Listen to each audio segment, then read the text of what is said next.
Welcome to Talmudic Treasures. Today we're learning Nazir, page 32, which discusses that there was some level of knowledge as to the year in which the second temple, the second Beis HaMikdash, was destroyed. We know that the first temple stood for a period of 410 years, and then afterwards we were in exile in Babylonia, which was the time of the Purim story, in which we were there for 7 years. Hayinu kecholmim was almost like a dream. And then afterwards, in the second temple was built together with Ezra and Nehemiah. You had Cyrus and Darius. So they ended up rebuilding the second Beis HaMikdash, and it stood for a period of 420 years. Unfortunately, we find that it was destroyed, and it was destroyed by Vespasian, who was the emperor, and his son, more specifically, was given the task to actually destroy it, the name of Titus or Titus. And interestingly enough, we know historically that this second temple was destroyed in the year 70 CE. So you find a lot of connections to the number 7. Again, 70 years of our exile. And then we find 420 years. And on the 420th year, which was near 70, is when the second temple was destroyed. Now, why was the second temple destroyed? So there are other explanations that it could be based on the cardinal sins of adultery, idol worship, and murder, but it's also brought down in Gemara Shabbos and elsewhere that it's due to the fact that we did not observe the Shemitah year.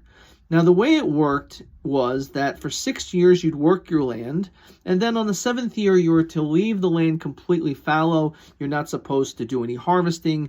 You're not supposed to plant or harvest, but rather everything is ownerless, and poor people can come and collect. The idea behind this is so that the land, which was worked very hard for those 6 years, will be able to recharge itself from all the nutrients that were depleted from the soil, from the earth, and it would become strong once again, which of course has its connections to Shabbos, which is the same idea. We work 6 days. If you work 7 days, you get burnt out. So Shabbos is a way to kind of recharge ourselves as well.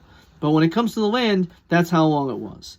Now it's brought down that in the book of Daniel, that it was because of this, we can actually look at these years and say the exile was 70 years, and then the temple was standing for 420 years, which is a period of 490 years, 70 plus 420.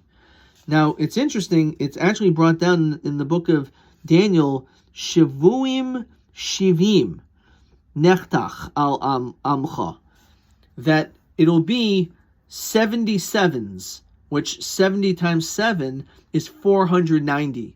So Daniel was already alluding to the destruction of the second temple would have a connection to 490, which means from the time the first temple is destroyed until the time the second temple is destroyed is 490 years. What is the significance of the number 7? Again, 7 is the sabbatical year.